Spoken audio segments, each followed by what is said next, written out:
अभी तो केवल एक मुट्ठी भरी है, समुद्र की एक बूंद से इकट्ठी की है मैंने, है ना। आज का जो विषय है केंद्र प्रमुख के दायित्व और योग्यता।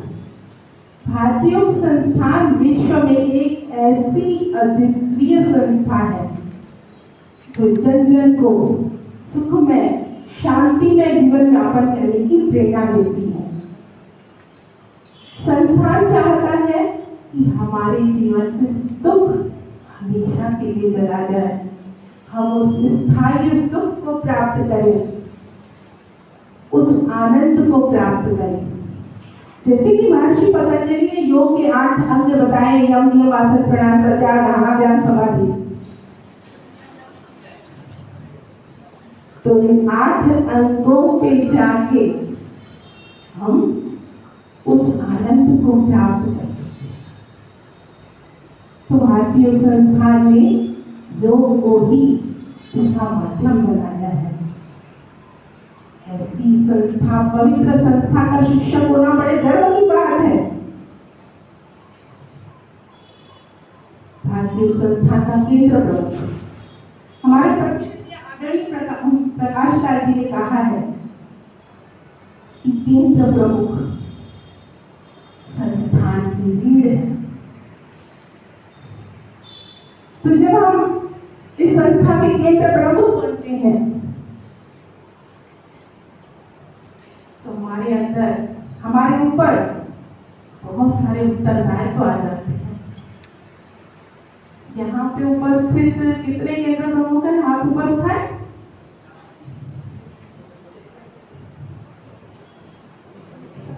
मैं सभी को बहुत बहुत आभार करती हूँ कि आप सब भारतीय संस्थान के केंद्र प्रमुख हैं।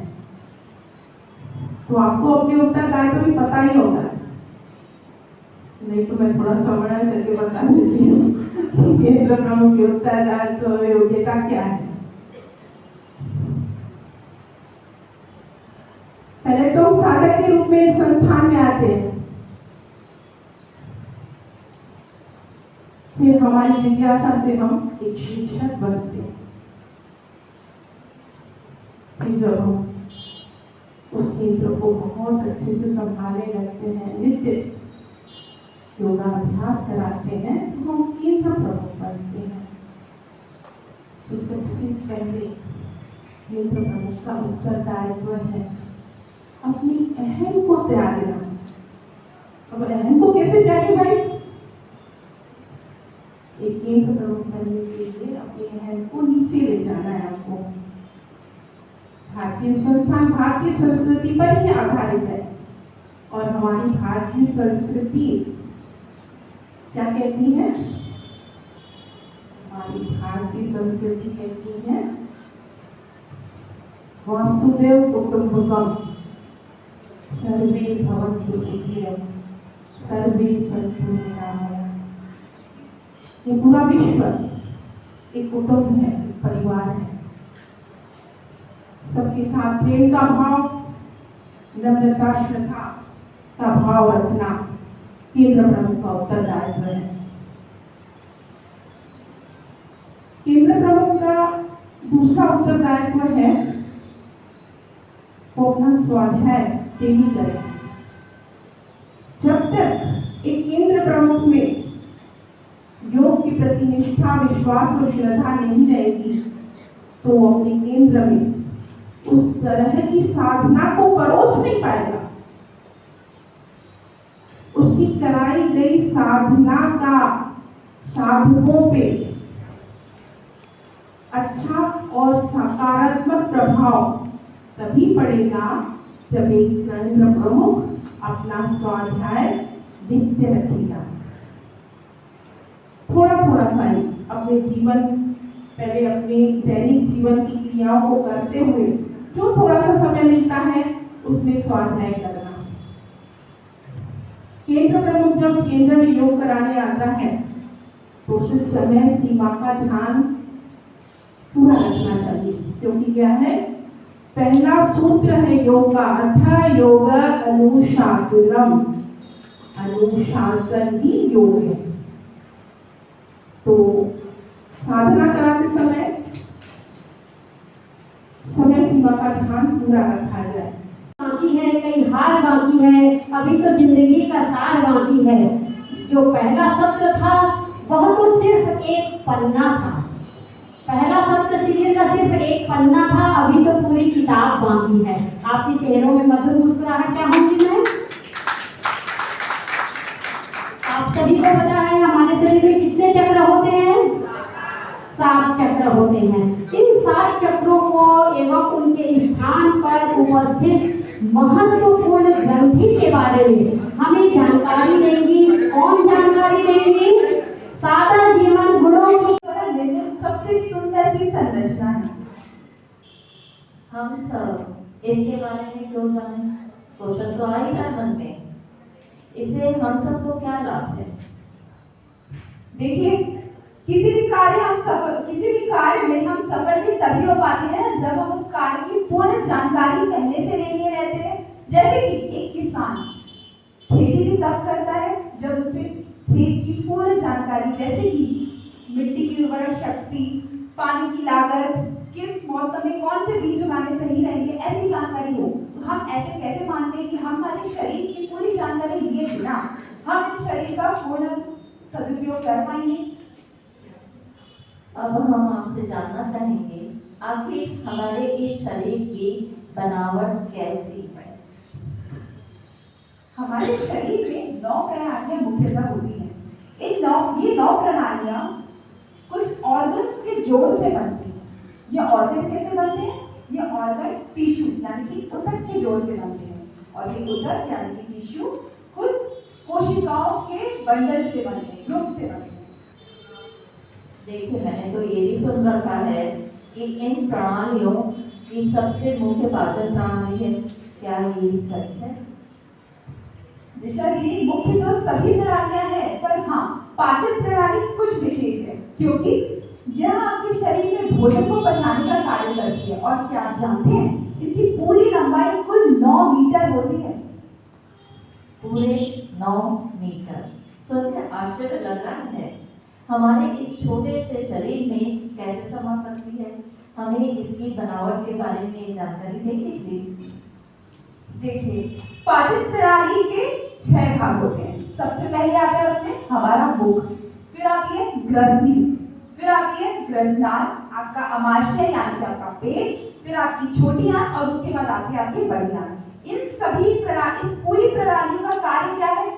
आपके भोजन को छोटे छोटे टुकड़ों में बांटना और रक्त के द्वारा आपकी हर कोशिका तक आपका भोजन पहुंचाना।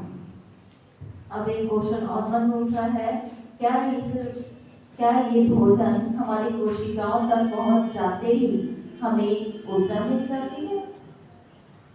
नहीं, देखिए, यहाँ आपकी पाचन प्रणाली का कार्य समाप्त होता है, पर फिर शुरू होती है आपकी श्वसन प्रणाली का कार्य। श्वसन प्रणाली यानी कि रेस्पिरेटरी सिस्टम।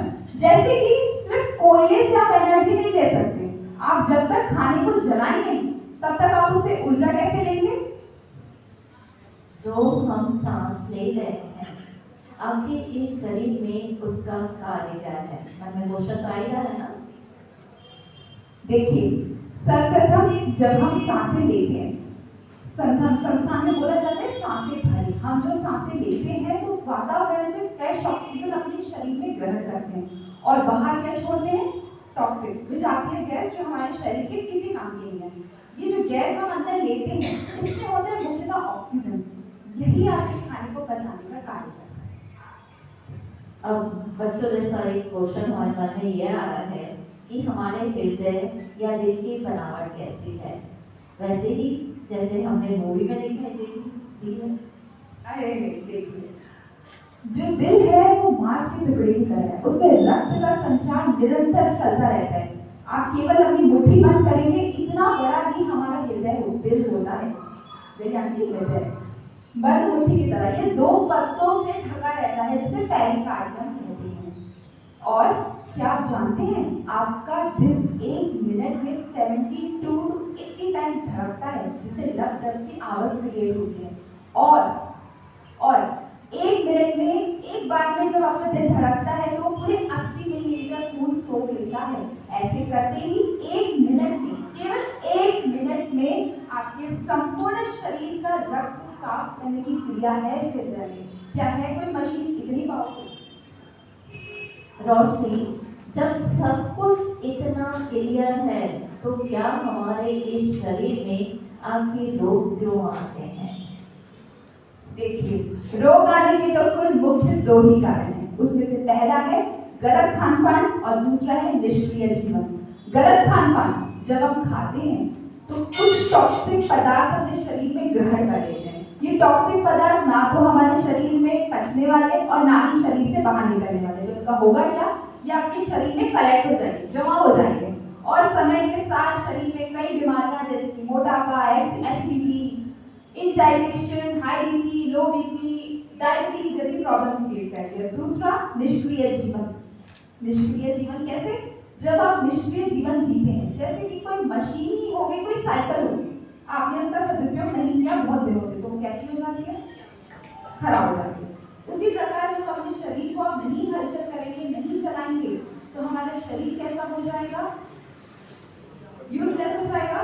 तो हमारे शरीर में निरंतर कार्य करने की जरूरत है, जिससे हमारी जो रक्त धमनियां, सुदेशना मैंने बताया था 72,000 रक्त धमनियां होती है हमारे शरीर में, तो उनमें जब तक हलचल नहीं होगी तो आपके विषैले पदार्थ बाहर कैसे निकलेंगे? सॉरी रोशनी, मैं आपको यहाँ रोकना चाहूँगी। सिर्फ बोरियत भरा योगा ही क्यों? वॉक कर सकते हैं, दौड़ सकते हैं और भी कई चीजें हैं। देखिए, यहाँ बात रही वॉक करने की। हमने तो बहुत ही सोचते हैं कि हम वॉक करके भी एनर्जी, हम अपनी जो कोटा है एनर्जी का आया एक्सरसाइज का वो पूरा कर लेंगे। नहीं, जब आप वॉक करते हैं तो शरीर में सबसे ज्यादा कौन सा प्रभाव में आता है? पैर। जब आप वॉक करते हैं तो सिर्फ आपके लोअर एब्डोमेन प्रभाव में आता है, बाकी शरीर की कोई एक्सरसाइज नहीं हो पाती। और जब आप दौड़ते हैं, रनिंग करते हैं, तो क्या होता है? आपका दिल तेजी से धड़कने लगता है। ऐसा आप डेली करेंगे तो ऐसा पाया गया है, जो लोग केवल दौड़ते हैं या हाई इंटेंसिटी एक्सरसाइज करते हैं, उनकी धीरे धीरे उनकी एवरेज लाइफ है वो कम हो जाती है। अच्छा, तो ये भी बता दो कि आसन कैसे प्रभाव डालते हैं और कहाँ कहाँ प्रभाव डालते हैं? जब आप योगाभ्यास करते हैं, जैसे कि आपने किया ताड़ासन, ठीक है? ताड़ासन, जब आप ताड़ासन करते हैं तो अपने शरीर को खींचते हैं, मोड़ते हैं, तो क्या होता है? आपकी नसों में गहरा प्रभाव पड़ता है, आपकी मसल्स सुंदर होती है, साथ ही साथ मसल्स के अंदर बहने वाली रक्त धमनियां, उसके विषैले पदार्थ, उनमें भी खिंचाव दबाव बनने से उनकी भी विषैले पदार्थ धीरे धीरे रक्त के साथ बह के आपके शरीर से बाहर आने का मार्ग ढूंढ लेते हैं। और जो आपकी हड्डियां हैं, उनमें समय के साथ यूरिक एसिड कलेक्ट हो जाता है।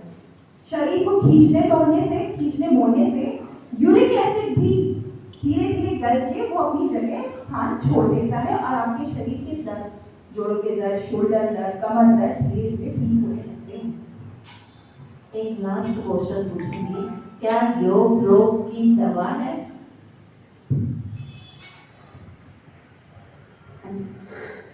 योग रोग की दवा तो निश्चित रूप से है, पर मैं ये भी नहीं कहूंगी कि केवल रोग योग से ही मिटाया जाता है। यानी कि आप योग से अनेकों लाभ ले सकते हैं, जैसे कि आपका मन, आपका स्थूल शरीर, आपका मन और आपकी आध्यात्मिक शक्ति में बढ़ाने का मार्ग है योग, केवल आपका रोग मिटाने का मार्ग नहीं है। बहुत अच्छा। आज रोशनी की बातें सुनकर कबीर साहिब का एक दोहा याद आया, कबीर तन पंछी भया, कबीर तन पंछी भया, जहाँ मन तहाँ उड़ी जाए, जो जैसी संगति करे सो तैसा ही फल जाए। कहने का भाव, आज योगा के सदस्यों की संगति से हमारा मन भी बहुत खुश हो गया। Thank you. Thank you ma'am. मेरे विषय के बहुत सारे शब्द तो मैम ने ही बोल दिए हैं, फिर भी चूंकि मुझे विषय मिला है, इसलिए इस विषय पर अपने विचार आपके समक्ष प्रस्तुत करना चाहूंगी। भोजन। भोजन हमारे जीवन का एक बहुत जरूरी हिस्सा है, या हम ये कहें कि भोजन से ही जीवन है तो भी गलत नहीं होगा। लेकिन हम में से कुछ स्वाद प्रिय लोग भोजन से ही जीवन है, इस बात को ऐसा मान लेते हैं कि भोजन ही जीवन है और कभी भी कुछ भी कैसे भी कितना भी खाते रहते हैं। उसका परिणाम ये होता है कि वही भोजन जो हमको जीवन देता है, ऊर्जा देता है, वह हमारे लिए रोगों और दुखों का कारण बन जाता है। हमारे यहाँ पे भोजन के मामले में 3 तरह के लोग होते हैं, ध्यान से सुनिएगा। 3 तरह के लोग होते हैं।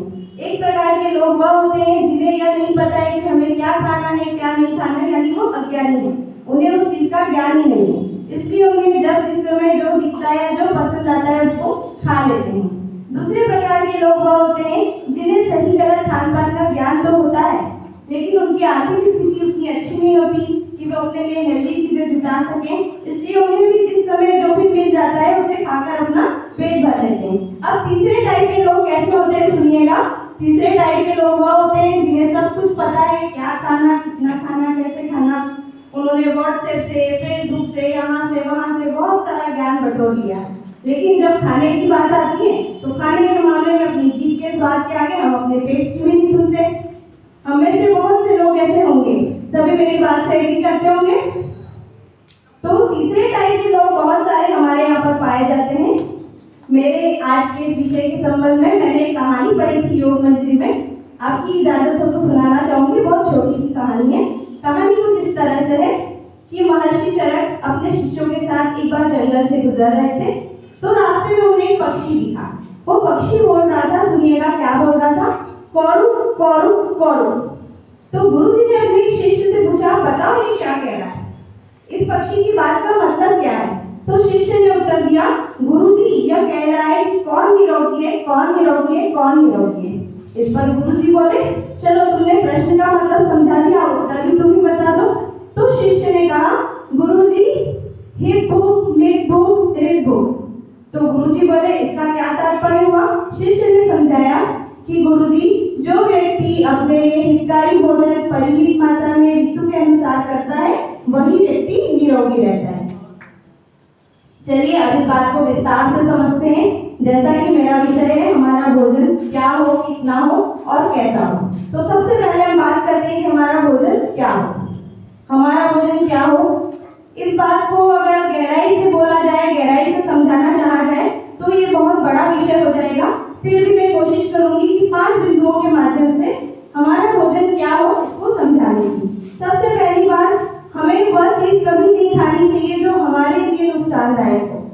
जैसे कई चीजें बहुत पौष्टिक होती है लेकिन हमारी शारीरिक अवस्था या रोग के हिसाब से हमारे लिए वो बिल्कुल ठीक नहीं होती है, इसलिए हमें उनके अवॉइड करना चाहिए, चाहे वो कितनी भी पौष्टिक क्यों ना हो। जैसे कि जो पथरी के मरीज होते हैं उनको टमाटर नहीं खाना चाहिए, किसी को स्किन डिसीज हो जाती है तो उन्हें अरबी और बैंगन से परहेज करना चाहिए। कहने का मतलब ये है कि कोई चीज पौष्टिक है, सामने वाला व्यक्ति खा रहा है, हमारे परिवार का कोई व्यक्ति खा रहा है, वो स्वस्थ है, हमें उसको देखकर उसको ब्लाइंडली फॉलो नहीं करना है। हमें पता होना चाहिए, हमें किसी चीज से एलर्जी है, अगर हमें वो सूट नहीं होगी तो हमें उसका सेवन नहीं करना है। पहला पॉइंट हो गया। उसके बाद हम दूसरे पॉइंट पे आते हैं। दूसरा पॉइंट आपने सुना होगा विरुद्ध आहार के बारे में। विरुद्ध आहार यानी कि अपोजिट या रॉन्ग कॉम्बिनेशन ऑफ फूड, है ना। कई चीजें ऐसी होती हैं जो बहुत पौष्टिक होती है अपने आप में, उनमें बहुत सारे गुण होते हैं, लेकिन जब उन दो चीजों को मिलाकर हम साथ में खा लेते हैं तो वो हमारे लिए हार्मफुल हो जाती हैं। कई चीजों के बारे में आपने ऐसे सुना होगा, जैसे कि दूध होता है, दूध अपने आप में बहुत गुणकारी है, लेकिन अगर हम दूध के साथ नमकीन और तली हुई चीजें खा लें तो ये हमारे लिए ठीक नहीं होती। दूसरी चीज, हमको मूली संतरा कभी भी साथ में नहीं खाना चाहिए।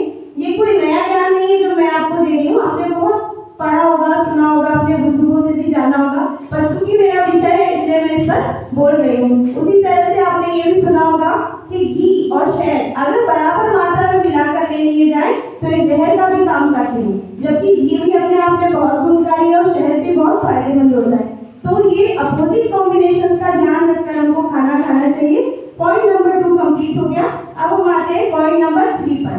पॉइंट नंबर 3 है, हमको अंकुरित अनाज का ज्यादा से ज्यादा प्रयोग करना चाहिए। ये बात भी सभी ने सुनी होगी, कोई नहीं है। अब अंकुरित अनाज का प्रयोग हमको क्यों करना चाहिए। अंकुरित अनाज जो होता है ना, उसका नेचर होता है एल्केलाइन। सबने सुना होगा एल्केलाइन फूड के बारे में, और नेचुरोपैथी कहती है कि हमें अपने भोजन में 3/4 पार्ट जो है वो एल्केलाइन रखना चाहिए। हमारे भोजन का 3/4 पार्ट जो है वो एल्केलाइन रहना चाहिए, और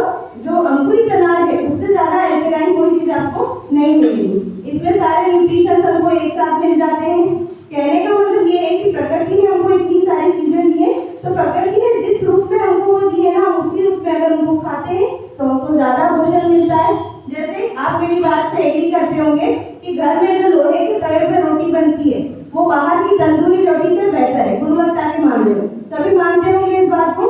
दूसरी चीज, हम बाहर स्वादिष्ट दाल मखनी खाकर आते हैं रेस्टोरेंट से, उसके कंपेयर में कौन सी दाल अच्छी? घर की बनी हुई उबली हुई बिना पॉलिश की दाल। उसी प्रकार से गुड़ की एक डली हलवाई के गुलाब जामुन से बेहतर है। सब मानते होंगे मेरी बात को। और जो पैकेट वाला जूस आजकल के बच्चे बहुत सारा लाकर पीते रहते हैं, कोल्ड ड्रिंक पी रहे, फ्रूट जूस पी रहे, उसमें फ्रूट कितना है आपको पता नहीं। तो हमारे घर का जो नींबू पानी है वो उस कोल्ड ड्रिंक से बेहतर है। कहने का मतलब इतना ही है कि चीजों को जितना ज्यादा प्रोसेस कर लिया जाता है, पका लिया जाता है, उतनी उनकी गुणवत्ता कम हो जाती है। तो हमें चीजों को प्राकृतिक रूप में ही स्वीकार करना है।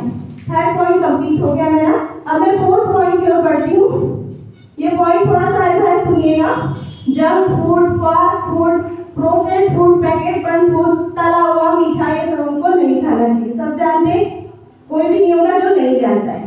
लेकिन जब हम कहीं बाहर जा रहे हैं, कहीं पार्टी में जा रहे हैं, तो अपने ज्ञान को कहाँ छोड़ जाते हैं? अपने घर पर। सभी ज्ञानी है, सभी विद्वान है, सभी पढ़े लिखे हैं, है ना? तो एक प्रश्न मैं आपसे पूछना चाहूंगी, मैं आपसे नहीं पूछना चाहूंगी, आप अपने आप से पूछिए कि जब हम कोई लेटेस्ट मोबाइल लेते हैं या कोई महंगी गाड़ी खरीदते हैं, ब्रांडेड कपड़े खरीदते हैं, तो उनका कितना ख्याल रखते हैं कि हमने इनको बहुत महंगा खराब खरीदा है, कहीं खराब ना हो जाए, कहीं मेरे फोन पे स्क्रैच ना आ जाए, है ना? अपनी गाड़ी के इंजन में कोई घटिया क्वालिटी का तेल डालेंगे कभी भी? महंगी गाड़ी में नहीं डालेंगे, क्योंकि उससे हमारी गाड़ी खराब हो सकती है। तो जब हम अपनी धन और धन से खरीदी हुई चीजों की इतनी परवाह करते हैं, तो हमारा शरीर कितना ज्यादा कीमती है, इस बात को आप मानते होंगे। ईश्वर ने हमको इतना अनमोल शरीर दे दिया, तो फिर हम उसमें कचरा क्यों डालते रहते हैं, कबाड़ क्यों डालते रहते हैं? ये सोचने वाली बात है। फिफ्थ पॉइंट पर आते हैं। फिफ्थ पॉइंट ऐसा है, हमें प्रकृति ने जितनी सारी चीजें दी है, बहुत सारी चीजें दी है खाने की, रंग बिरंगी, तरह तरह की, है ना? तो हमें अपने भोजन में उन सब चीजों का समावेश करना चाहिए, किसी एक खाद्य पदार्थ पर निर्भर नहीं रहना चाहिए। निर्भर तो हम नहीं रहते, लेकिन कई बार हम क्या करते हैं, हमें भिंडी बहुत पसंद है तो भिंडी खाते हैं।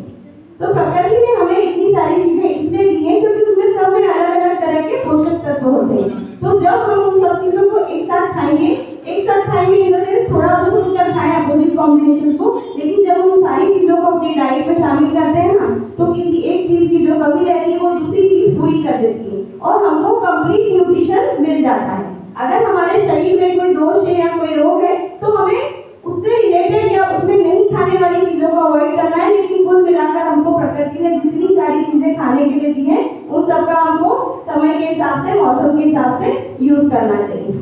ये तो बात हो गई हमको क्या खाना चाहिए। माफ कीजिएगा, मेरा विषय थोड़ा सा लंबा हो जा रहा है, कोशिश करूंगी जल्दी से पूरा कर सकूं। हमें क्या खाना चाहिए इस पर बात हो गई। अब हमें इस बात पर विचार करना है हमें कितना खाना चाहिए। इसका उत्तर भी सभी जानते हैं, मैं कुछ नया नहीं बताने वाली हूँ। हमें कितना खाना चाहिए? हमें अपनी भूख से 20% कम खाना चाहिए। इसमें भी वही बात अप्लाई होती है कि हमें पता तो है लेकिन हम मानते नहीं, हम उस चीज को मानते नहीं। कोई स्वादिष्ट चीज सामने आ जाती तो ज्यादा मात्रा में खा लेते हैं, लेकिन हमको ये भी पता होगा कि कोई चीज कितनी भी पौष्टिक क्यों ना हो, अगर उसको ज्यादा मात्रा में ले लिया जाए तो हमारे लिए जहर का काम भी कर सकती है। जैसे अदरक हमारा पाचन ठीक रखता है, प्याज भी हमारा पाचन ठीक रखता है, लेकिन अगर हम इनको ज्यादा मात्रा में ले लें तो हमको एसिडिटी, सीने में जलन, ये सारी चीजें हो सकती हैं। ये भी हम सबको पता है, कोई नया ज्ञान मैं यहाँ पर नहीं देने वाली हूँ, सभी सारी चीजें हम लोग जानते हैं। तो इसलिए हमें ध्यान रखना है खाने की मात्रा का, विशेष रूप से जितनी मात्रा हमारे लिए जरूरी है। दूसरी चीज, जो लोग शारीरिक मेहनत ज्यादा करते हैं उनको ज्यादा खाने की जरूरत होती है, और जो शारीरिक मेहनत नहीं करते हैं, कम करते हैं, उन्हें मात्रा कम रखनी चाहिए। अगली बात, अब हमारा खाना कैसा होना चाहिए। लास्ट पॉइंट है ये, आशा करती हूँ आप लोग मेरी बातों से बोर नहीं हो रहे होंगे।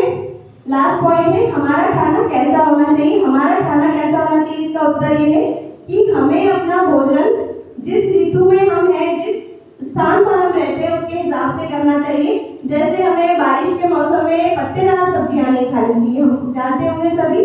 दूसरी चीज, जैसे दही का सेवन हमको दिन में करना चाहिए, रात में अगर करेंगे तो उससे कम बढ़ सकता है। तो बहुत सारी छोटी छोटी सी चीजें हैं जिनको हमको ध्यान में रखना चाहिए। मौसमी फल खाने चाहिए, मौसमी सब्जियां खानी चाहिए, वो हमारे पेट के लिए भी अच्छी रहती है और जेब के लिए भी अच्छी रहती है ना। तो इन बातों का हमको ध्यान रखना चाहिए। मोमोज सभी चटकारे लेके खाते होंगे, लेकिन क्या हम जानते हैं कि मोमोज पचाना हमारे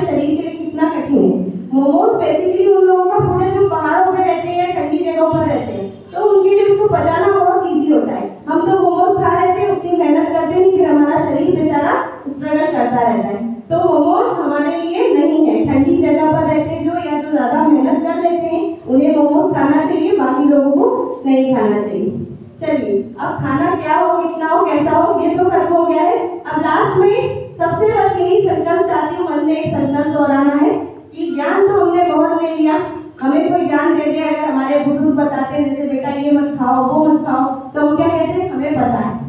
हमारे बच्चे भी बोलते हैं हमें पता है, लेकिन हम करते क्या है, हम करते वही, हमारे घर में बच्चों को मैगी बना के देते हैं, बच्चा बोलता है मम्मा भूख लगी, तो स्नैक्स के नाम पे उनको क्या देते हैं, कुरकुरे, चिप्स, पैकेट पकड़ा देते हैं। कितना आसान हो जाता है, हमें कुछ बनाना नहीं पड़ता, बच्चे के लिए भी इजी, हमारे लिए भी। तो हमको इस इजी से भागना है, ये इतना इजी जो है वो हमारे लिए बहुत डिफिकल्ट होने वाला है। हमारी जनरेशन को याद करें, जैसे आप 60s, 70s, 80s में जो बच्चे हुए हैं, जिनका जन्म हुआ है, उनकी मम्मियों ने उनको स्नैक्स में क्या दिया होगा, गुड़ चना दिया होगा, मखाना दिया होगा, सौंफ दी होगी, और ज्यादा से ज्यादा घर में बने स्नैक्स दिए होंगे। और हम अपने बच्चों को स्नैक्स के नाम पे क्या खिलाते हैं, हम खुद जानते हैं, हमें सब पता है, हमें किसी को कुछ बताने की जरूरत नहीं कि आप ये मत दो, ये दो, लेकिन फिर भी हम दिए जा रहे हैं। तो मन में आज एक छोटा सा संकल्प दोहराना है कि मैं खुद भी स्वस्थ रहने वाला खान पान ग्रहण करूंगी या करूंगा, अपने परिवार को भी प्रेरित करूंगा या करूंगी कि वो स्वस्थ खान पान से जुड़े, और सबको स्वस्थ बनाने का आज मैं संकल्प लेता हूँ और लेती हूँ। धन्यवाद। एक कहना चाहिए यह तात्कालिक यौगिक देव हो। सर अब आगे का इंस्ट्रक्शन आप बताएं।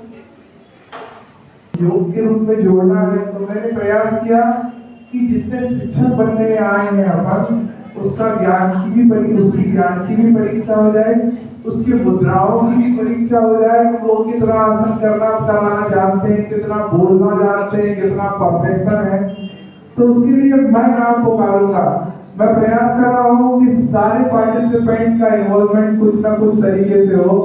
कुछ छूट गए हैं वो मुझे क्षमा भी करेंगे, किसी के मन में ऐसा नहीं आ रहा है ना कि मैं छूट गई हूँ, मुझे नहीं बुलाया गया। तो मैंने प्रयास किया जो छूट गए हैं उनको बुलाया जाए, तो उनकी भी परीक्षा हो जाए। ठीक है, तो ये प्रांजल भाग गया, इसको पकड़ा, कोई ना रुकुड़ में ना घर में पढ़ते नहीं, मैं नहीं जाऊंगी, मैं नहीं नाचूंगी वाला नहीं होगा ना यार। जिसको हम नाचने का मतलब आसन का अभ्यास करने बोलेंगे वो आगे आसन करेंगे। ठीक है, यहाँ ना नहीं होगा। तो सबसे पहले हर्षपाल जी बैठेंगे, हर्षपाल जी यहाँ अनुशासन है, जो गए हैं उनको बता दो भाई, उनको आना पड़ेगा।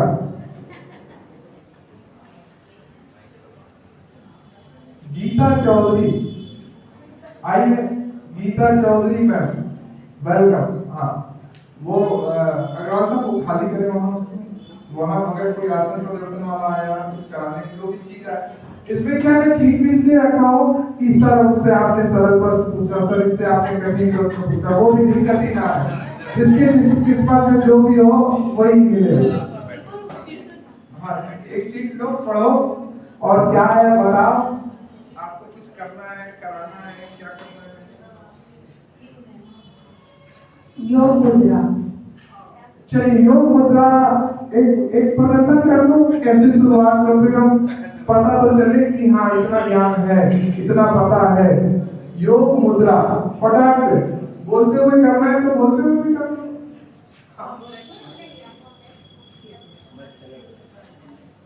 सुखासन पद्मासन में बैठ जाए, सुखासन पद्मासन में बैठ जाए। बोलते ना कराए, आप करें, आप बोले। हाँ, सुखासन पद्मासन बैठ जाए, पीछे हाथ, दाहिना हाथ कोई नहीं, आप लोग केवल सुन रहे हैं। बाएं हाथ की कलाई को दाहिने हाथ से पकड़े, मुद्रा बंद नहीं। बाएं हाथ की कलाई को दाहिने हाथ से पकड़े, मुट्ठी बंद करें, सांस भरते हुए सांस भरें और खींचे दोनों हाथ को पीछे, और धीरे धीरे सांसों को खाली करते हुए कमर के भाग से धीरे धीरे झुकते जाएं।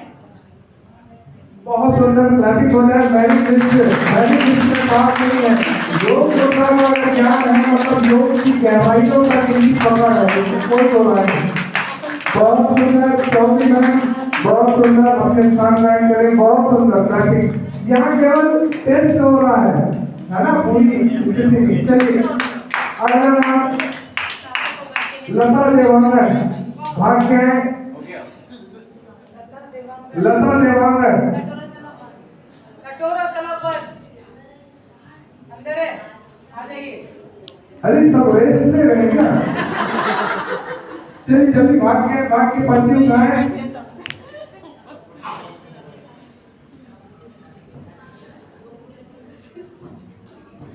केवल इसमें टेस्ट बस देखा जा रहा है, उतना ज्ञान है कि नहीं हमारे पास शिक्षक की भूमिका में या शिक्षक बनने आए हैं। हाँ क्या है बता दें। हाँ लगवाएं, इसको लगवाना है, आपको लगवाना है। हाँ ये पकड़िए, उद्यान वन लगवाने हैं। विधि का ज्ञान होनी चाहिए, कराएं आप।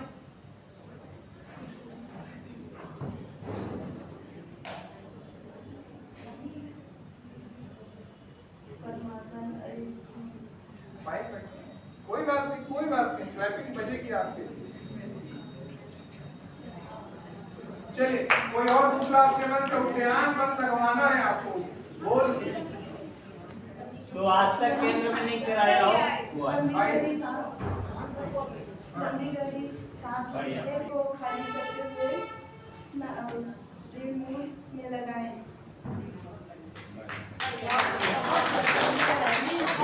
बहुत सुंदर, क्या नाम था इसका?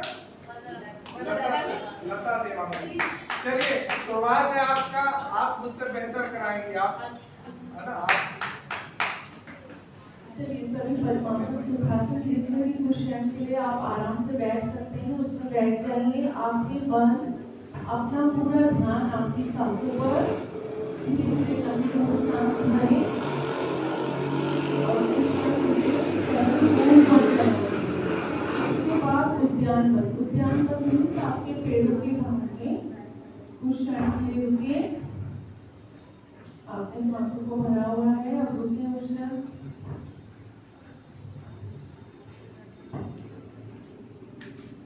रिलैक्स, धीरे धीरे सांसों को छोड़ें।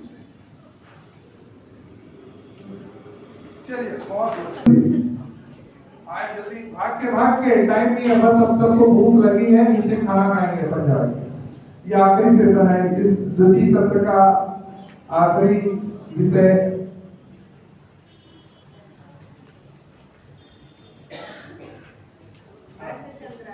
पूरा क्या लिखा है? पूरा अर्धचंद्रासन की मुद्रा बनाए कि बनवाए?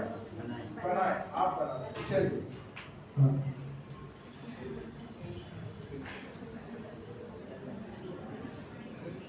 अपने आसन पे सीधे खड़े हो जाएं।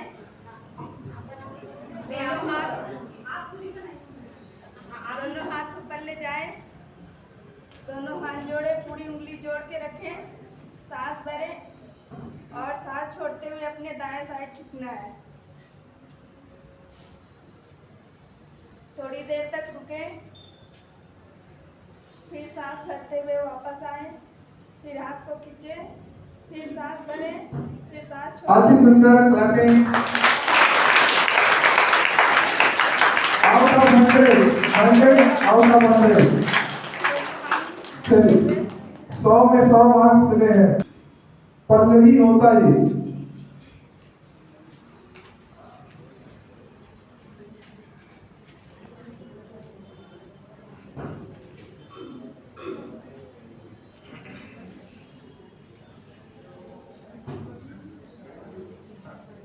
पूरा पढ़ के सुना, क्या लिखा है? अभ्यास तालिका में ध्यान के लिए कितना समय निर्धारित किया गया? शिक्षक संहिता में जो ध्यान के लिए जो समय लिया गया है, वो कितना समय लिया गया है पता है? ध्यान के लिए हाँ, सबका समय बटा हुआ है, सूक्ष्म क्रिया, आसन, प्राणायाम और ध्यान। आपको पूछा जा रहा है ध्यान की शिक्षक संहिता का अध्ययन कितनी गहराई से होना चाहिए?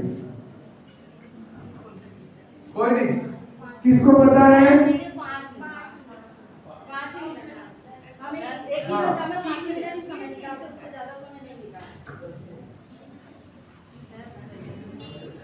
और कोई बोले?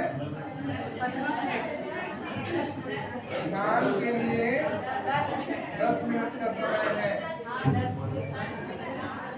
चलिए पूरा पूरा समय जो लिखा हुआ है ये पढ़े हम। शिक्षक संहिता में जो 1 घंटे का शेड्यूल होता है उसको ये पांचों को पढ़े। पहले पढ़ते जाए। ओम का उच्चारण ध्वनि मधुर मध्यम समाप्त 2 मिनट। ओम का मानसिक जप 1 मिनट। स्वाभाविक श्वास को देखिए 2 मिनट। विचारों को देखिए, वह आत्मचिंतन का प्रथम चरण है 4 मिनट। शुभ संकल्प जनहित लोकाहित हेतु 1 मिनट। कुल मिलाकर 10 मिनट। यह कम हो जाता है, सब आसन में ही सब लिप्त रहते हैं। एक आध प्राणायाम फिर छुट्टी। ध्यान में 10 मिनट का समय दिया गया और 10 मिनट का विस्तार भी है कि कैसे आप 10 मिनट समय निकालें। ठीक है, शिक्षक संहिता पढ़ेंगे। चलिए अगला नाम है संगीता साधिया जी। आइए, भाग्य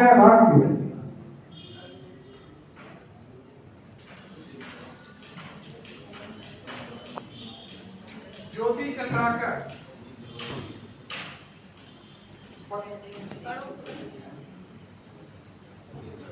सुजाता कुर्म आ जाए फटाफट से। हाँ, क्या लिखा है? पश्चिमोत्तान आसन के निषेध बताना है। हाँ, बताए। यही आगे पढ़े रहे। अवनी राघवंशी, सॉरी राघवानी, अवनी नहीं करना है। हाँ, कमर दर्द वालों को नहीं करना। चलिए, बहुत बढ़िया।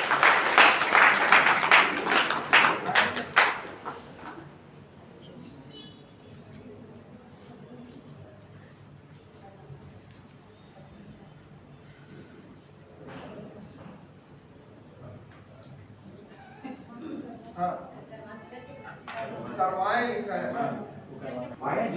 शिक्षक वज्रासन हाँ, क्या है सूक्ष्म वज्रासन? करना है कि करवाना है? करवाना। हाँ, करवाएं। चलिए, उठने के बाद आ जाए। सबको निर्देशों का पालन कड़ाक से करना है। सब उत्साह और ऊर्जावान लोग बैठे हैं अभी। दोनों घुटने को फैलाएं। हाँ ठीक है, वो जैसा बोल रहे हैं वैसा करना है। अपने को कोई बीच में कोई नहीं करना।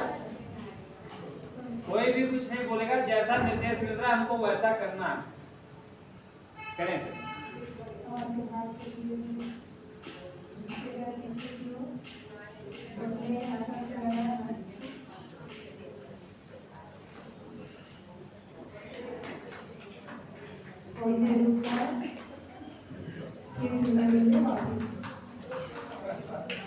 चलिए, बहुत बढ़िया। देखो, हमने शुरू में ही आसन के पार्ट आए हैं। आसन के पार्ट में बताया गया है स्टेप्स क्या होने चाहिए। सबसे पहले आपको आसन का नाम बोलना है, फिर आसन के विषय में अगर कोई परिचय है आपका कि कोई पक्षी की आकृति बनती है, क्यों आकृति बनती है, ये बताना है। और उसके बाद सांसों के रिदम के साथ धीरे धीरे पहले निषेध बताना है, फिर निषेध बताने के बाद सांसों के रिदम के साथ मुद्राओं के लिए निर्देश देना है। और जब वो पीक मुद्रा में, पीक मोड में आ जाए, उस मुद्रा में पहुंच जाए, तब सांसें सामान्य कर उनको प्रभाव और लाभ बताने हैं और फिर धीरे धीरे सांसों के रिदम के साथ वापस लाने हैं। ये तो स्टेप्स है ना। तो शिक्षक हो तो जो करवाए हैं तो सारे स्टेप्स का पालन करते हैं। टॉपिक है कर्ण रोगांतर। कर्ण रोगांतर कानों की समस्या, कानों की तकलीफ दूर करने के लिए है। सभी मुंह में हवा भर के कान से निकालेंगे। उसका स्थिति है कि मुंह पे हवा भरेंगे और धीरे धीरे नाक बंद करते हुए, दोनों नॉस्ट्रिल बंद करते हुए धीरे धीरे हवा कान से निकालते जाएंगे। सभी मुंह पे हवा भरें, दोनों नॉस्ट्रिल बंद करें, लंबा सांस लेते हुए और धीरे धीरे कान से छोड़ते जाएंगे।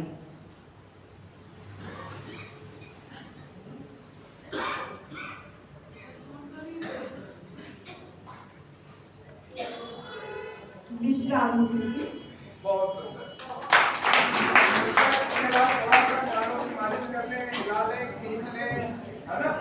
बहुत सुंदर है। कर्ण रोगांतर क्रिया अच्छा, शब्दों का चयन बहुत अच्छा कराया है हमें, तालियां उनके लिए। रंजन सहभागी जी, एक ताड़ासन करवाएं। सभी अपने स्थान पर खड़े हो जाएं। फास्ट फास्ट फास्ट क्या बोला? माइक रखो। एक ताड़ासन करवाएं। हाँ, तिर्यक ताड़ासन करवाएं। दोनों पैरों में कंधे से फांस अपना राइट हैंड ऊपर उठाएंगे, कान से लगाएंगे, दोनों हाथ ऊपर उठाएं,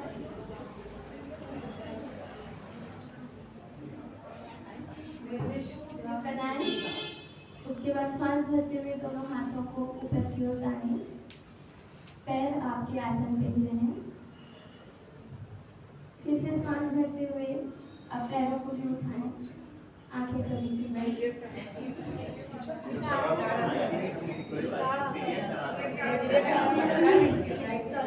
अपने अपने राइट साइड जाएंगे सभी। एड़ी नहीं उठाना। एड़ी आसन पे ही रहेंगी, आंखें सभी की बंद, चेहरे पे हल्की सी स्माइल। वापस अब इसी पोजीशन पे अपने अपने लेफ्ट साइड जाएंगे। पुनः अपनी स्थिति वापस, दोनों हाथ नीचे।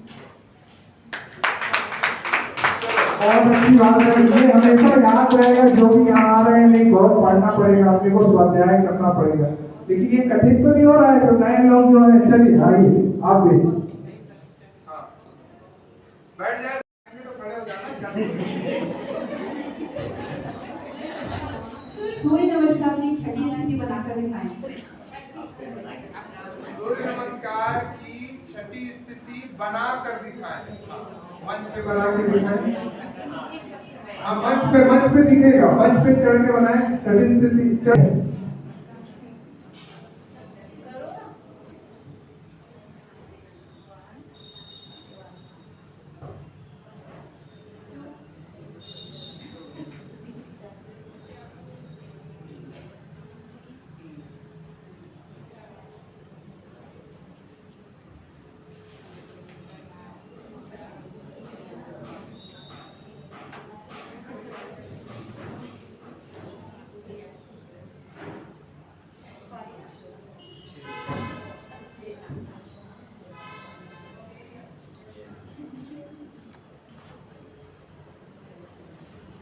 चलिए रुके रहिए इस पोज में।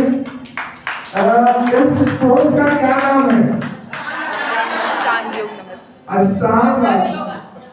हाँ, इसमें मुद्राओं को बोलना है एक को आगे। चलिए आप ही खड़े पढ़े, इसका विवरण के कैसे बोलना है। अगर अष्टांग आसन करने बोलना है तो कैसे बोलेंगे? बोले आप। पहले तो दंड बनाना है। हाँ, बोलते हैं दंड बनाना है, उसके बाद घुटने को आसन पे लगाना है। बहुत सुंदर। उसके बाद इधर सामने सीढ़ी को आसन पे लगाना है और हाथ नाभि का भाग ज़्यादा चाहे आ जाए, फटाफट आ जाए। जो ये क्या नाम है, तृप्ति जी, आइए वेलकम। सर मैं भी आया हूँ। हाँ, इधर खड़े हो।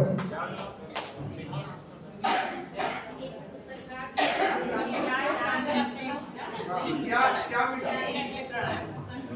कराना है? हाँ करवाना है, कराएं। सभी पद्मासन लगाए, पहले लगाए पद्मासन, गाढ़ा पद्मासन, सुखासन। अब दोनों हथेलियों को ध्यान मुद्रा में रखें और फिर धीरे से उसको पलट दें। अब अपने दांतों को मिलाएं और अपने होठों को थोड़ा सा खोल लें।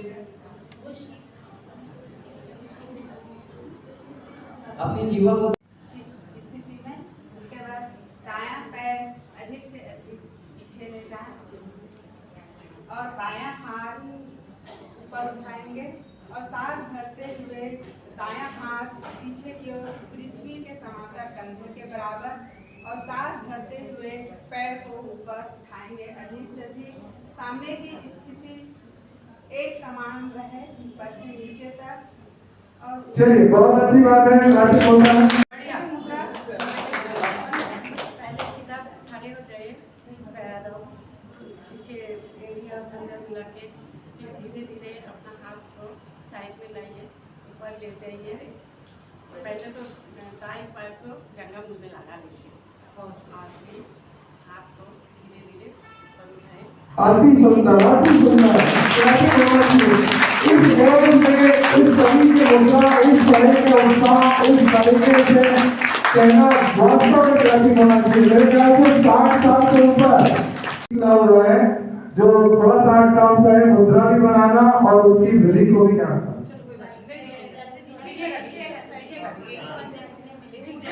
लेफ्ट पैर को मोड़ के राइट पैर पर इस तरह घुटनों से ऊपर पंजे को रख देना है। राइट पैर सीधा है तो दायां पैर सीधा है तो बाएं हाथ से राइट पैर के अंगूठे को पकड़ लेंगे और लेफ्ट पैर मुड़ा हुआ है तो राइट हाथ से ऑपोजिट हैंड से पकड़ना है। कभी भी ऐसे नहीं पकड़ेंगे। अंगूठा ऊपर की ओर खींचती हुई कॉर्निका रुख आसमान की ओर।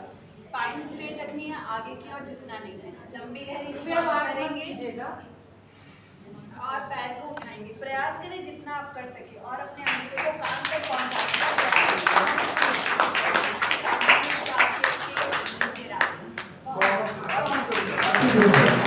बहुत सुंदर आसन है। आसन को आसनों का द्वार कहा जाता है। आसनों का द्वार आत्मा यानी कि ईश्वर।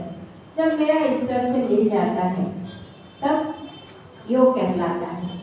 योग का सिर्फ एक ही अर्थ है, मिलना, जुड़ना, एकत्र होना। महर्षि पतंजलि योग के 8 मार्ग बताए हैं। इनका नाम है यम, नियम, आसन, प्राणायाम, प्रत्याहार, धारणा, ध्यान तथा समाधि। इन 8 अंगों को 2 विभाग में विभाजन किया गया है। पहला 5 बहिरंग साधना के अंतर्गत आती है और शेष 3 अंतरंग साधना के अंतर्गत आती है। यम, नियम, आसन, प्राणायाम, प्रत्याहार इनका संबंध शरीर की बहिरंग से है। शेष 3 धारणा, ध्यान तथा समाधि इसका संबंध शरीर के आंतरिक अंगों से है। अष्टांग योग का पहला अंग है यम। यम हमको समाज में जीना सिखाता है। अगर हम योग का यम का पालन करते हैं तो क्रमशः हम सामाजिक और आध्यात्मिक दोनों तरीके से जीना सीखते हैं और समाज के लिए बहुत उपयोगी है। यम के भी 5 अंग बताए गए हैं, जैसे कि अहिंसा, सत्य, अस्तेय, ब्रह्मचर्य, अपरिग्रह। अहिंसा का मतलब है हिंसा ना करना, मन, वचन और कर्म से हिंसा ना करना, किसी को मानसिक या शारीरिक तौर पर कष्ट ना पहुंचाना, ये अहिंसा के अंतर्गत आती है। सत्य, मन, वचन और कर्म से सत्य बोलना या सत्य का पालन करना। अस्तेय, अस्तेय का शाब्दिक अर्थ है चोरी ना करना। ब्रह्मचर्य, मन, वचन और कर्म से ब्रह्मचर्य का पालन करना, अपने मन और इंद्रियों को अपने नियंत्रण में रखना। अश्लील ना देखना, बुरा ना सुनना, गलत ना बोलना, अप्रयुक्त खाना ना खाना, वीर्य का रक्षा करना, ईश्वर का चिरंतन ध्यान करना। इसके बल पर साधना तीव्रगामी होती है। इसके बाद आती है अपरिग्रह। अपरिग्रह का मतलब है आवश्यकता से अधिक संपत्ति का संग्रह ना करना। अष्टांग योग की दूसरा अंग है नियम। नियम यानी कि प्रिंसिपल। नियम हमको नियम सिखाता है, नियम से जीना सिखाता है, अनुशासन में रहना सिखाता है। अगर हम अनुशासन में रहते हैं, नियम का पालन करते हैं, तो हमारे जीवन के हर कार्य सुंदर रूप से होने लगता है और हमारे जीवन उज्जवल होने लगता है। यम के भी 5 अंग बताए गए हैं। सोच, संतोष, तप, स्वाध्याय,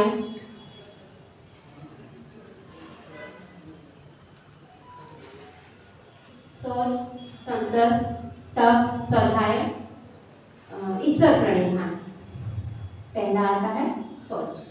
सोच यानी कि साफ होना, साफ करना, साफ रहना।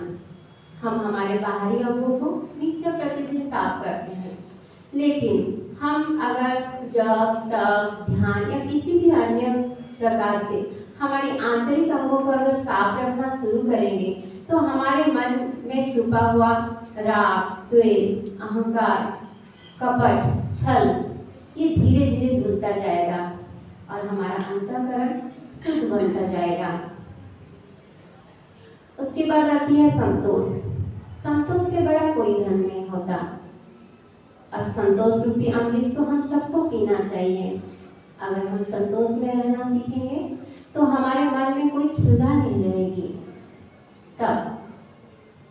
तप इंद्रियों की साधना है।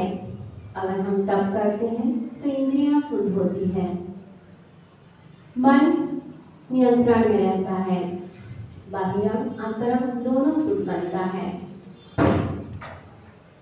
गोल घुमाते हुए अपने जीभ को पाइप का आकार दें और धीरे धीरे सांसों को भरना प्रारंभ करें। जब सांस भर जाए तो सांसों को फोर्सफुली पूरा बाहर निकाल दें।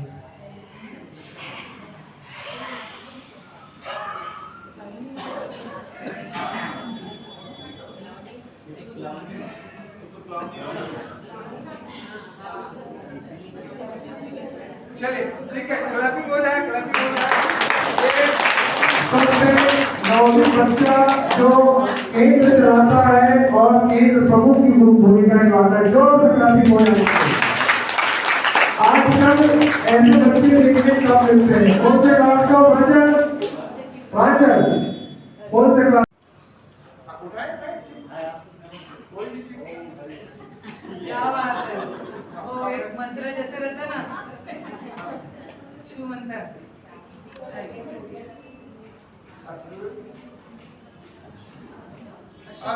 चिल्लाएंगे, बोलेंगे, स्टार्ट करें। यम, बोले और जोर से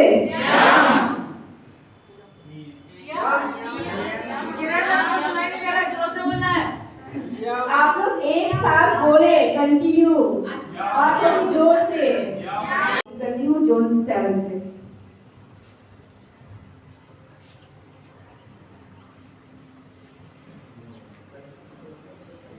सर्वप्रथम हम मूर्छा प्राणायाम लेंगे। सुप्त अवस्था में जैसे मन का अस्तित्व समाप्त हो जाता है, ठीक यही अवस्था की प्राप्ति चैतन्य अवस्था में रहते हुए भी हम इस प्राणायाम के माध्यम से प्राप्त कर सकते हैं।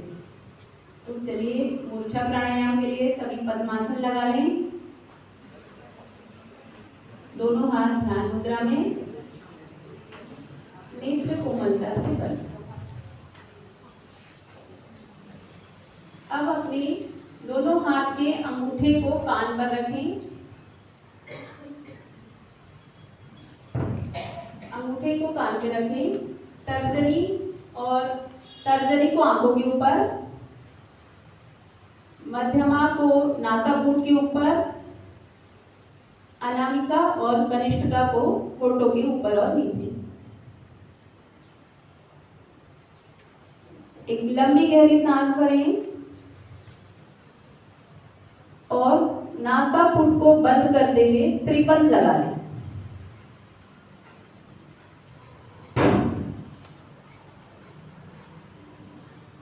अपनी क्षमता अनुसार रुकें।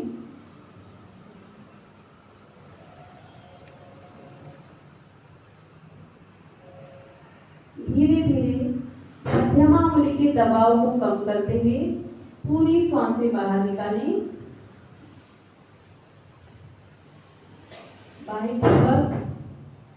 बाह्य कुंभक में फिर से त्रिबंध लगाएं। बाह्य कुंभक में आंतरिक कुंभक से आधे समय तक रुकना है।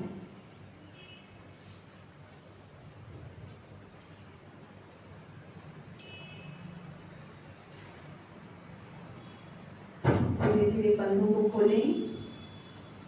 इस प्राणायाम से सिर दर्द, स्नायु मंडल की दुर्बलता, अनिद्रा जैसे दोष दूर होते हैं। नेत्र ज्योति बढ़ने के साथ ही साथ मस्तिष्क स्मरण शक्ति का विकास होता है। अगला प्राणायाम लेंगे तालबद्ध प्राणायाम। तालबद्ध प्राणायाम के लिए दोनों हाथ ध्यान मुद्रा। ध्वनि जब अनियमित होती है तो वह शोर कहलाती है, लेकिन जब वह तालबद्ध होती है तो संगीत बन जाती है। ठीक ऐसे ही जब हम प्राणों को निश्चित अनुपात में नियमन नियंत्रण करते हैं तो यह तालबद्ध प्राणायाम कहलाती है। तो तालबद्ध प्राणायाम के लिए दोनों हाथ ध्यान मुद्रा में। सबसे पहले 4 काउंटिंग तक श्वासों को भरते रहना है। काउंटिंग भरना प्रारंभ करें। ओम 1, ओम 2, ओम 3, ओम 4। अब अंदर रोक के रखें 4 काउंटिंग तक। ओम 1, ओम 2, ओम 3, ओम 4। अब बाहर निकालना प्रारंभ करें 4 काउंटिंग तक। ओम 1। तालबद्ध प्राणायाम मन की एकाग्रता शक्ति का विकास होता है।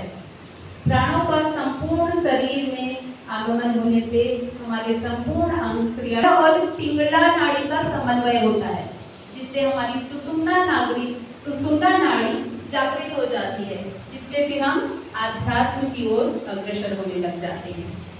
इस प्राणायाम से क्रोध के पश्चात लेंगे हम आभ्यंतर आक्षेपी प्राणायाम।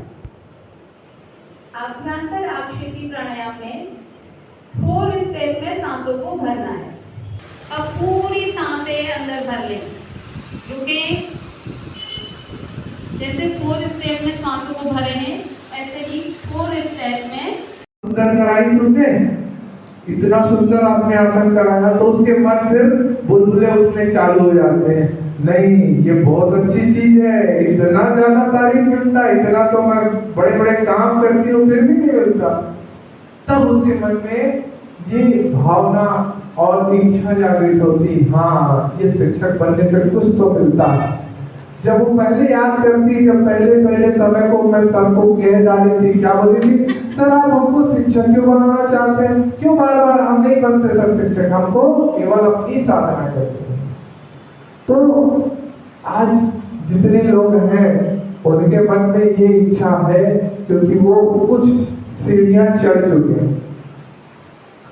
और यहाँ हमारे भारतीय योग संस्थान में शिक्षक को दूसरे नाम के रूप में केंद्र प्रमुख के रूप में जाना जाता है। केंद्र प्रमुख मतलब केंद्र में योग की प्रशिक्षण देने वाला जो व्यक्ति है, साधक है, कार्यकर्ता है, अधिकारी है, वो क्या कहलाता है, केंद्र प्रमुख कहलाता है।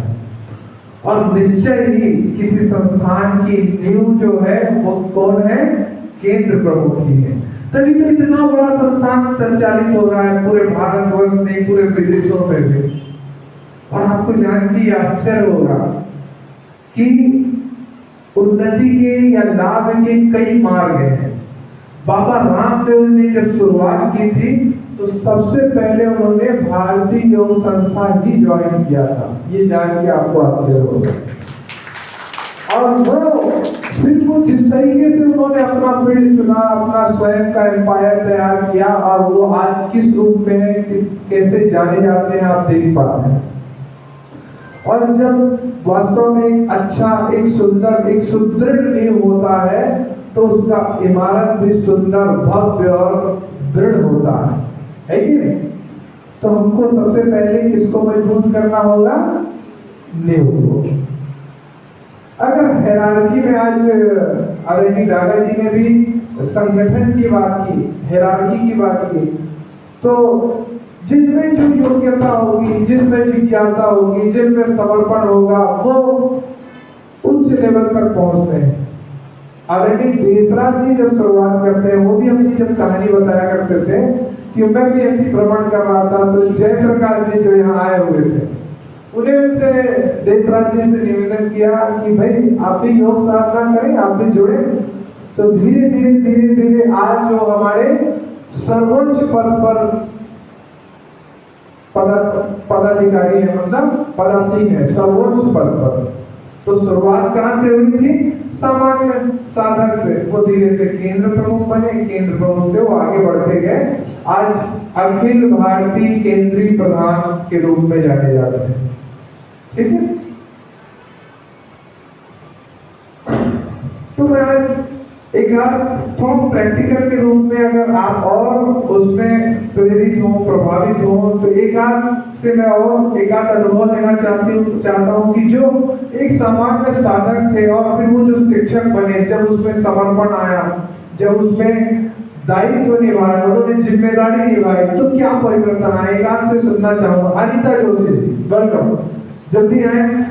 और लाभ को आप स्वयं देख पा रहे हैं, जो इस मंच पे जिस तरीके से प्रस्तुति हुई है, जिन्होंने भी प्रस्तुति दी है, आप स्वयं समझ पा रहे होंगे। जब हम सामान्य एक हाउस वाइफ थे या गृह कार्य में दक्ष महिला थी, और जब हम इस फील्ड में आते हैं तब हम में क्या परिवर्तन आता है, वास्तविक आपके जीवन में जो परिवर्तन आया उसे कृपया एक प्रैक्टिकल के रूप में सुने और समझें। धन्यवाद सर। अगर मैं शुरुआत से बताना शुरू करूं, जब मैं योग साधना से भी नहीं जुड़ी थी तो मेरा जीवन किस तरह का था आप विश्वास नहीं करेंगे। सुबह देर से जागना, लाइफ में कोई डिसिप्लिन नहीं था। इस उम्र तक आने तक भी देर से जागना या किसी मजबूरी में जल्दी जागना भी पड़ जाए तो उसी दिन जागते जिस दिन जरूरी काम हो, अन्यथा नहीं जागते। देर तक सोना, लाइफ में कोई डिसिप्लिन, और योगा शब्द जो मैंने बस सुना था, कभी योग नहीं किया था और ना ही मुझे आता था। टीवी में देखते थे, लेकिन कहते ना जिस चीज़ में हमको इंटरेस्ट नहीं जागता उस चीज़ को हम कभी नहीं सीखते, चाहे हमारे सामने हो रही है। तो एक बार मेरे साथ में मेरी सोसाइटी से कुछ लोग आते थे यहाँ पर योग करने के लिए आसाराम भवन में, तो उनके साथ में शौक से आ गई कि चलो मैं भी योग करने चलती हूँ, इस बहाने जल्दी उठना हो जाएगा। सिर्फ मेरा ही मकसद था, मुझे योग में पारंगत भी नहीं होना था, क्योंकि मुझे लगता था कि मुझे तो कुछ आता ही नहीं है, अगर मैं वहाँ जाऊँगी और मैंने ठीक से नहीं किया तो मुझे कोई ना कोई डांटेगा, ये मेरा प्रश्न हुआ करता था। जिनके साथ मैं आई थी उनको बोलती थी कि अगर मैंने ठीक से नहीं किया तो हुआ भी वही। जब मैं पहले दिन सेंटर पर आई तो पहले दिन सेंटर पर किसका आना हुआ? डागा सर। डागा सर जो है वो क्रिया चलन की क्रिया करवा रहे थे और मुझे गर्दन घुमाना भी नहीं आता था। तो डागा सर ने मुझे लिटरली यही कहा कि आपको गर्दन घुमाना भी नहीं आता। उसके बावजूद भी मैंने आना बंद नहीं किया, उसके बावजूद भी मैं आती रही। समझ लीजिए 6 महीने मुझे लगे होंगे शरीर को लचीला बनाने में, क्योंकि मेरा शरीर बिल्कुल भी फ्लेक्सिबल नहीं था। कहते ना कुछ लोगों का शरीर थोड़ा बहुत फ्लेक्सिबल रहता है, मेरा उतना भी नहीं था। मुझसे कोई भी आसन सूक्ष्म क्रिया नहीं बनती थी, तो यहाँ आने से बनने लगी। उसके बाद 6 महीने के बाद ऐसा हुआ कि हमारी जो केंद्र संचालक थी उन्होंने किसी कारण से सेंटर आना बंद कर दिया। तो मुझे लगा कि जो ये मुझमें इतना सारा पॉजिटिव चेंज आया है वो किसकी वजह से आया है? योग से आया है, भारतीय योग संस्थान से जुड़ने से आया है। तो अगर ये सेंटर बंद हो गया तो मेरे अंदर जो चेंज आया है वो तो चला ही जाएगा, साथ में जो मेरे जैसे और लोग हैं वो लोग भी क्लास आना बंद कर देंगे, क्योंकि क्लास में कोई टीचर नहीं रहेगा तो सभी लोग आना बंद कर देंगे। तो मैंने टीचर के तौर पर सामने बैठना शुरू किया, तब भी मैं उतनी निपुण नहीं थी योग में। उसके बाद मुझे लगा कि जब आप केंद्र संचालक बन गए, शिक्षक बन गए, तो आपको सारी चीजें आनी चाहिए। तो मैंने किताबें पढ़ना जो हमारे संस्थान की है वो शुरू किया, देसराज जी के वीडियो देखना शुरू किया, और कहीं कहीं मुझे प्रश्न लगता था तो मैं सर से पूछ लेती थी। सर सेंटर पर आते थे तब पूछती थी, या फोन लगाकर मैसेज करके पूछ लेती, सर इस आसन का नाम क्या है, या जो भी मुझे प्रश्न रहते थे। तो कुल मिलाकर मुझे 6-7 महीने लगे एक शिक्षिका के रूप में तैयार होने में। अभी भी मैं निपुण नहीं हुई हूँ, जैसा मैं चाहती हूँ अपने आप को बनाना वैसी नहीं बनी हूँ, लेकिन मुझे इस बात की बहुत खुशी है कि जब से मैं शिक्षक बनी हूँ, जब से मैं संस्थान में शिक्षक बनी हूँ, मेरे अंदर बहुत सारे पॉजिटिव चेंजेस आए हैं, बहुत सारे आए हैं, उतने सारे मैं यहाँ पर बता भी नहीं सकती। मेरी लाइफ बहुत डिसिप्लिन हो गई है और मेरा बहुत वेट लॉस हुआ है। मैंने 10 किलो वजन घटाया है इस संस्थान से जुड़ने के बाद, और ये बिल्कुल सही बात है। मैंने अपना वजन भी घटाया और जो कॉन्फिडेंस मुझे यहाँ से जुड़ने से मिला है। पहले स्कूल लाइफ में, कॉलेज लाइफ में हमारी एक पहचान होती थी, हमें कोई जानता था ये अनीता पालीवाल है, मेरा पहले का सरनेम पालीवाल था। लेकिन शादी के बाद से ऐसे लगा कि बस अनीता जोशी हम कौन है, प्रकाश जोशी की वाइफ है ना। खुद की एक कोई पहचान नहीं रही। तो यहाँ पे आकर ऐसे लगता है कि मेरी खुद की एक पहचान है, जिसमें कोई मुझे मेरे बच्चों के नाम से नहीं जानता, कोई मेरे हस्बैंड के नाम से नहीं जानता, मुझे सारे लोग मेरे नाम से जानते हैं। बस इतना ही कहना चाहूँगी। धन्यवाद। इस लाभ को आप स्वयं समझ पा रहे हैं, तो इसमें मान, प्रतिष्ठा, खुद का व्यक्तित्व, दृढ़ता, सहनशीलता, आत्मविश्वास और विपरीत परिस्थितियों में लड़ने का